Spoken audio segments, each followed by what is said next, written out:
ఇప్పుడు ఇడ్లీ, దోస, పూరి, ఉప్మా ఇవేనా మమ్మీ అనే మా పిల్లలకి ఈరోజైతే నేను లైట్గా ఈ బ్రేక్ఫాస్ట్ అనేది చేసి ఇచ్చేసాను.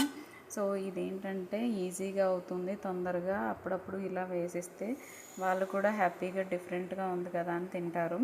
సో నేనైతే ముందుగా బాయిల్ చేసిన మిల్క్లో ఒక 2-3 స్పూన్స్ మ్యూస్లీ ఇవన్నీ వేసేసాను.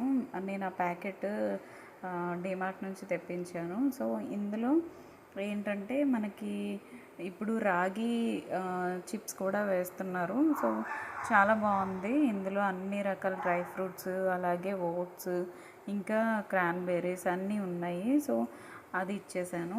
నెక్స్ట్ వచ్చేసి ఇక్కడ వెజిటబుల్స్ అన్నీ కలిపి బాయిల్ చేశాను.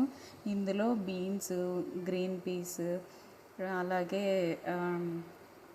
క్యారెట్, క్యాలీఫ్లవర్ ఇవన్నీ కలిపి కొంచెం బాగా బాయిల్ చేసేసాను, స్టీమ్ కుకింగ్ చేసేసాను. అయిన తర్వాత ఇంకా ఇక్కడ స్వీట్ పొటాటో కూడా చేశాను. నెక్స్ట్ వచ్చేసి ఇక్కడ కొంచెం చీజ్, అలాగే స్టఫింగ్ పెట్టి బ్రెడ్ చేశాను.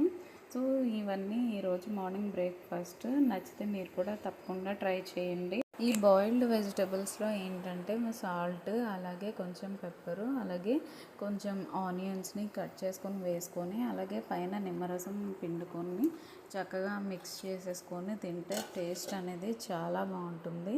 అలాగే నేను ఇందులో కొన్ని శనగలు నైట్ నానబెట్టుకొని వాటిని మార్నింగ్ బాయిల్ చేసి చక్కగా వాటిని కూడా అందులో మిక్స్ చేశాను. సో ప్రోటీన్ ఉంటుంది కాబట్టి.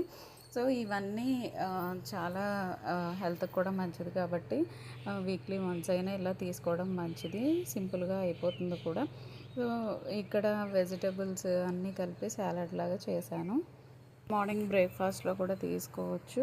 మనకి ఇంకా స్టమక్ ఫుల్గా అనిపిస్తుంది. ఇందులో కావాలంటే ఇంకా వెజిటబుల్స్ ఏమైనా నచ్చితే యాడ్ చేసుకోవచ్చు, అంతేనండి. సో నచ్చితే మీరు కూడా తప్పకుండా ట్రై చేయండి. ఇలాంటి హెల్తీ రెసిపీస్ కోసం నా ఛానల్ని సబ్స్క్రైబ్ చేసుకోండి. పక్కనే ఉన్న బెల్ ఐకాన్ క్లిక్ చేస్తే నా వీడియోస్ అన్నీ నోటిఫికేషన్ రూపంలో మీ వరకు వస్తాయి.